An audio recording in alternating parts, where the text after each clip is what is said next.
Well, welcome back, everyone. We're so glad that you could be with us again this week as we continue our journey through the Bible. We have a bit of a change. As many of you all have seen in the emails, Pastor Dan has had a bit of a setback with the flu and needs to be at home. And so we are welcoming a very special guest, the Reverend Dennis Adams, who has been a part of St. James since Jesus was a boy. How long has it been now? Since 1995. 1995, 30 years. Yeah, 30 years. 30 years. And I know that he has taught a great deal to a great many of you, and I'm grateful for Dennis for our friendship and for him stepping in to be a part of this conversation. Thank you. I appreciate the opportunity and the invitation to be here, Tom. Good. It's wonderful. Well, this week we finish reading through Joshua, and we began last week to talk about the challenge that reading the book of Joshua is. We return again to that. It's a hard book to read, and I think that we need to be especially aware of this idea of conquest and moving into the land and how that has been a part of world history over the centuries and the ways that it has shaped our behavior.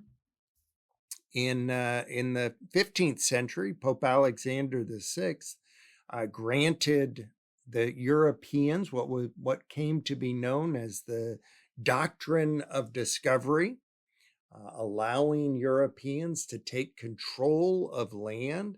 I think about the way we in the United States casually talk about Columbus discovering America. I know that's the way I learned it as a kid, and many of us did, even though we know that there were millions of people here. It was not an empty land.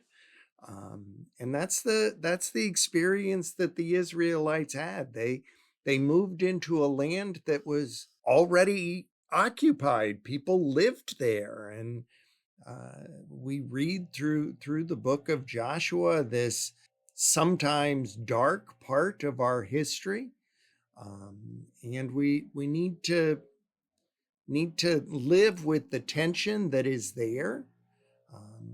And begin to wrestle with the question of what do we do that this is a part of our story? This is a part of who we are. Yeah, I agree. When you read Joshua and you read Judges, there is this theme of cleansing the land, purifying the land,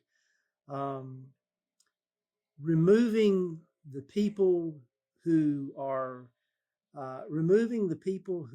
in a sense in the way because they don't hold the same faith that you hold, and there is this tension of living among those people, and so it's I think it's important for us to understand, or to think about how we interpret these stories, because either they hold no meaning for us at all because they're so remote from our experience, or we take them so literally that they become a guide to take us to some really dark places ourselves. Absolutely. And I don't think any of us wants to go to those dark places.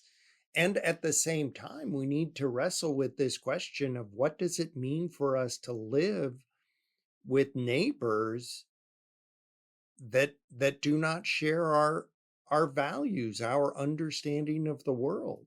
Do we just kind of shrug and let folks live and let live?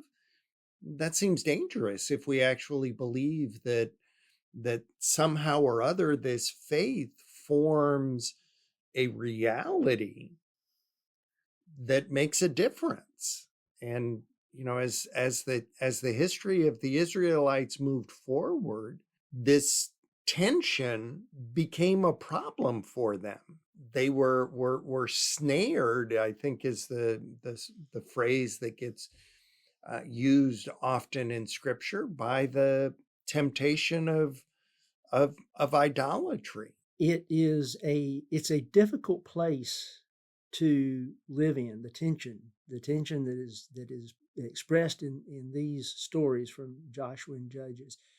It is a difficult place to live in that tension. On one hand, of living with people who hold such different views of our own, and at the same time being faithful to who we are being called to be. For me, it's important to turn back to that beginning covenant with Abraham, where God said to Abraham, I will make you a great people, in the 12th chapter of Genesis, where God says to Abraham, I will give you a great name, I will bless you, I'll multiply you, and I will bless you so that you will be a blessing to other people. And I think that is, to me, that little sentence in those early chapters of Genesis is so important. So that puts a responsibility on me when I live in a community that I'm almost an alien in that community, which I think in many ways, as Christians, I feel that way sometimes. How do I respond? Do I become insular? Do I draw into myself and disparage the world I live in? Do I strike out in anger and decide I need to purify the world around me so that the faith that I believe is the one that's established? Or do I live in the tension with that culture in some way that says, how do I live with this difference in a way that becomes God's means of blessing this world that I live in? And I sincerely believe that we have to read these texts through the lens of Jesus Christ. Yes, these stories stand on their own historically, and we can't ignore that. But from the very beginning, the church believed that we read these stories through the lens of Jesus Christ, who brings to us the full revelation of the mind and the will of God of what that covenant of blessing was all about. Mm-hmm, mm-hmm. I agree that we need to understand the place of it all and the wisdom that it has. And I think it's crucial that we hold on to them, that we read these stories. It would be much easier to just cut out these parts of our Bible and move it on. I think of the example of Thomas Jefferson, who famously cut up a Bible and pasted together the passages that he liked to create the Bible that he wanted. I think that's a very dangerous place for us. It is. I actually have a facsimile of that Bible I found somewhere one time. It's very interesting to see the parts that he cut out. But I think reading these texts from the Bible, that there are three ways that the church from the get-go has interpreted these scriptures. And I think it's important for us to think about how we interpret these scriptures as we read them. One is literal. This is a historical fact. This has happened. This is what it says. That's the interpretation of it. Morally, that we look at the story and we try to draw out of that story a moral for how we live our lives, religiously, ethically. As an allegory, this story says one thing, but it actually points to something else in the world around us, another way of living our life in the world around us. But then the fourth one is one that is, the word is anagogical, but it means a spiritual interpretation. And looking at the story and looking for a meaning that points us somewhere beyond this life and this world into the kingdom of God, And in reading it that way, spiritually, the church has always chosen to do that through a very special lens, the lens of Jesus Christ. And therefore, as we try to interpret what this story means, both literally and morally for us, we try to do that with looking at it through the life, the ministry, the teaching of Jesus, trying to look at these stories and say, okay, if I look at this story and I read this story, how do I draw morals out of it by looking through the lens of Jesus Christ and trying to apply his mercy, his grace, his kindness, that in him we see the full revelation of the mind of God, and therefore applying that to how I interpret these stories.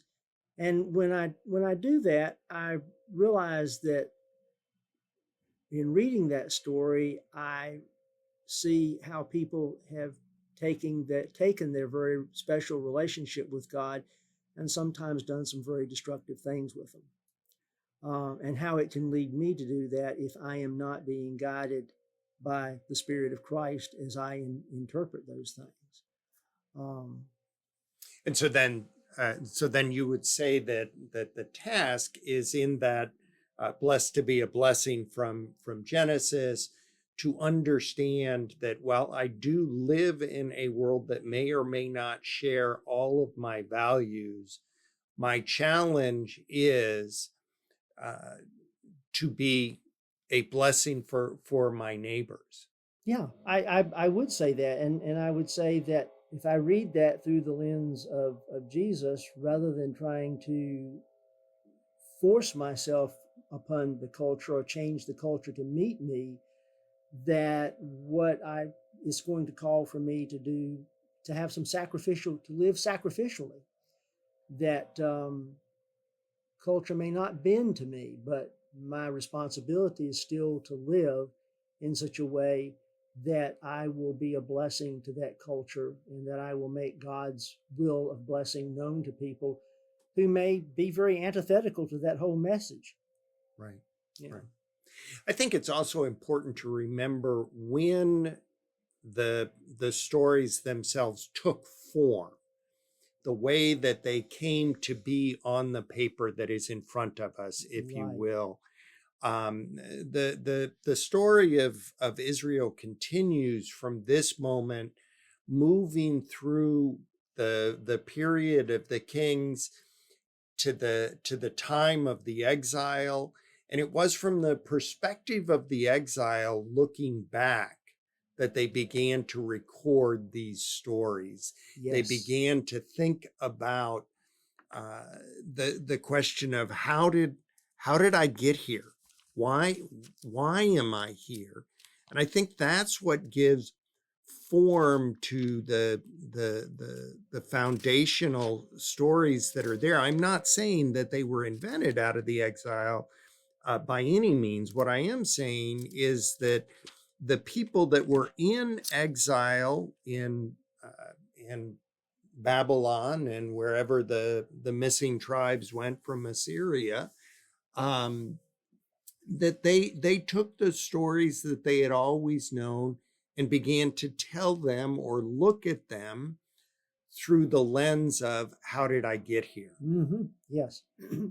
Yes. And I think that's, I think of the iconic moment at the end of Joshua, where Joshua has gathered together all of the people to give his final words, and drawn them together towards this covenant with its and his speech with that iconic phrase, "As for me and my house, we will serve the Lord." But before that, Joshua says, "You can't do this. You won't be able to." Yes. I know you too well. Right. And I think that it is from the perspective of exile that the people were able to look back and say, see, even back then, yes, we were going to be having trouble. Yes. This is a part of who we are. And as they moved into the land, they began to say, well, of course we had problems. We had these folks around us and we didn't figure out how to live with them. Yeah. I also think it's important for us to talk a little bit, if we can, as we move into this place of idolatry, exactly what that looked like for these ancient folks. It was not a true, if you will, conversion of going from being Christian to being Muslim, or Christian to Buddhist, or for that matter, from Methodist to Presbyterian. It was the term that gets bandied about is syncretism. It was a drawing together. It was worshiping the God of Israel on Saturday, but on Tuesday, what the heck? What's it going to hurt if I throw a little bit over towards this Baal? Who knows? Maybe it'll help a little bit. It was kind of, going to church and carrying a lucky rabbit's foot, if you will. Absolutely. And,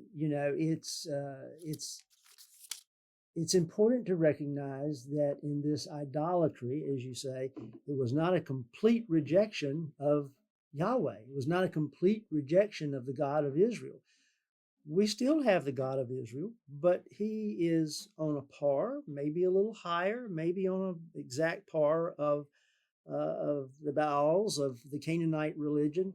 And we will keep this over here, but out of the expediency of living in this culture, we'll also, we'll practice some of this also. And I think that is a real a challenge for us. How much do we do that? Because I think idolatry in our time, that they're not stone gods that are carved and set in a niche somewhere, but they are ideas, they're values, they are principles upon which we live our life that are so embedded in our culture that we have those and we worship those while we keep God over here on this side. We don't say we don't believe in God most of the time.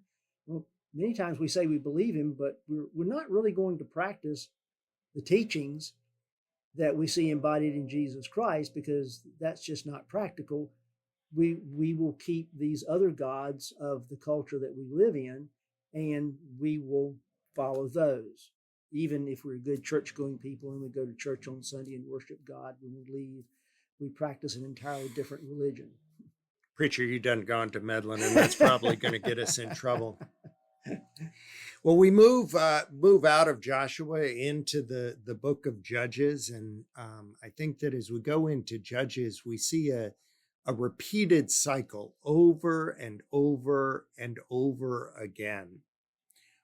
In chapter 2, we can read beginning, with verse 7, where it says, "The people worshiped the Lord all the days of Joshua, and all the elders who outlived Joshua, who had seen the great work that the Lord had done for Israel." Then in verse 11, "Then the Israelites did what was evil in the sight of the Lord and worshiped the Baals." In verse 14, "So the anger of the Lord was kindled against Israel, and he gave them to plunderers who plundered them." Verse 16, "Then the Lord raised up judges who delivered them out of the power of those who plundered them." And then verse 17, "Yet they did not listen." Over and over again. This cycle of they do right, everything is good, and then maybe they do a little bit of bad, it gets worse, they start getting punished, they call out to God, God sends a judge, they listen to the judge for a week or two, everything is good, and then it comes back around again and again and again.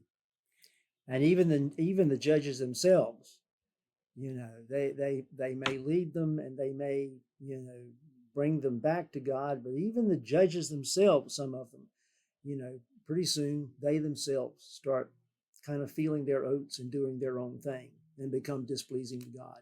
Exactly. Is it Santiago who said power tends to corrupt and absolute power tends to corrupt absolutely. I think so. Well, fortunately, we have gotten past that, and we can't see that pattern in our own No, lives, no, right? not at all. Tongue in cheek. Yeah, yeah, yeah. And the choice of the choice of these judges itself is a little bit odd. In many ways, they don't exactly strike us as the ones that we would choose. First, we read in chapter 3 about Ehud, and it says of Ehud that he was a left-handed man. Strange little detail that can be understood in terms of his ability then to plunge a dagger into um, uh, the king he is to kill, King Eglon of Moab. It also, though, I think, is a little bit colored by the fact that in the ancient world and for most of human history, being left-handed was problematic. As I often tell folks, the Latin word for left-handed is sinister. It's the reason that we have that phrase. Then we move into chapter 4, and we read about Deborah, a woman.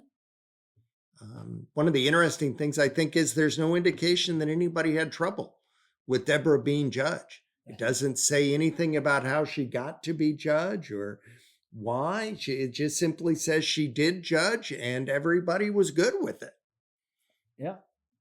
And your favorite story, the story of Jael, and the tent peg, not exactly one of our finer moments of history. We move into Gideon, and a much longer story that we read. I think the interesting thing about for me about Gideon is the place where he's called. Yeah. It says that he is in a wine press threshing wheat, hiding out. Yeah. In a place where there is no wind. The only thing you need to thresh wheat is wind, and down in a wine press there's none. But that was a safe place for him. And the angel comes to him and says, "The Lord is with you, valiant warrior." Brave soldier. All sorts of different translations for that. We move into Jephthah, who is recorded as the son of a prostitute. Again, hardly the paragon of virtue that we would want for our heroes, and yet there he is among the heroes. And finally, we move into Samson, who can best be described as an idiot. Well, he was certainly a self-absorbed idiot. Very, very proud of himself, very arrogant, consumed with his own worth and his own. He believed his own press. He sure did. He sure did. He believed that even though he had heard the promise that the strength that he had came from God, eventually he believed that it didn't. Absolutely. As I read the story of the judges, and to some degree of the people of Israel as a whole, I'm reminded sometimes of someone who, say, a student who a teacher praises and tells them that they certainly have a special talent, and suddenly that goes to their head and they abuse that talent. They abuse the trust of the teacher and think that specialness is something that is simply to be directed towards themselves. Mm-hmm. And they lose sight of the gift that they have being something that they have to be used for other people. Samson was certainly that way. He was special. He was he was special from the very beginning. His parents certainly, let him know that he was special, and and I think it went to his head.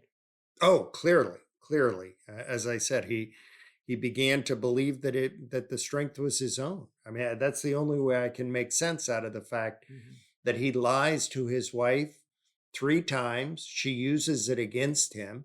So the fourth time he decides to tell her the truth. Yeah.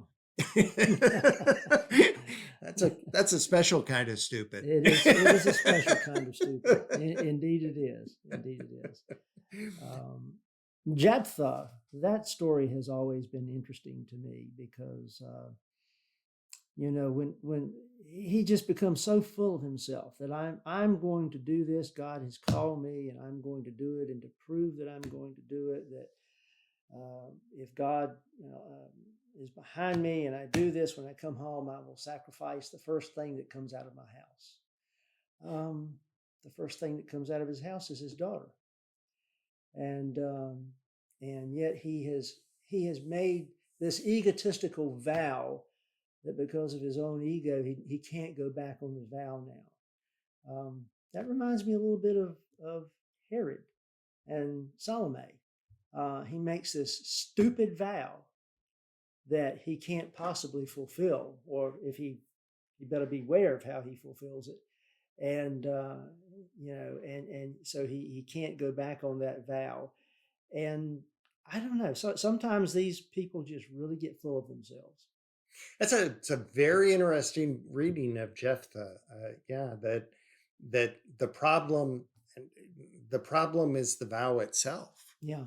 Not that it is his daughter, but it's the same amount of loss if his servant came out. Yeah, maybe not to him, but you're right. It's a human life, and that God values the other human life as much as his own daughter's life. Exactly. Yeah. Exactly. And why would we even make a vow like that? Why is Right. that? Why would we think that was necessary for God to make a vow like that? We think of the story of Gideon with his famous fleece and putting it out so many times. Almost the opposite of being full of himself. He couldn't believe that he could be the one. Right. Couldn't believe. And I think that I'm going to call it false humility is itself a fullness, being full of yourself, being so centered on yourself. Mm-hmm. Mm-hmm. Yeah. I think it is, and I think there's also an element in Gideon there of let it be wet, let it be dry, putting the fleece out. This time let it be wet. This time let it be dry. Is another way of saying, well, God, I really know what you want, but let's see if we can't find a way around it. Let's see if we can't find a loophole in this. If you wet it this time, it'll be wet tomorrow. Maybe tomorrow, when I ask for it to be dry, it'll still be wet. And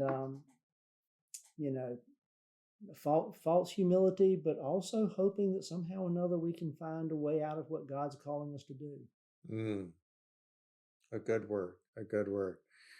Well, Dennis, do you have any special wisdom for us to close with today out of these readings? Not special wisdom. I think they're interesting. They're challenging. As I said earlier, I think they challenge us. The thing that they remind us of the challenge that we have of being a people called by God to be a blessing, to live among people who perhaps do not appreciate that idea of blessing. And how do we live in that tension? Because I think we live in the same tension in this world that they were living in then. Maybe we dress it up differently. It looks different, but we live in a tension. And how do we live in the tension where we are faithful and yet we do not go to the extreme of being sanctimonious? Mm-hmm. Mm-hmm.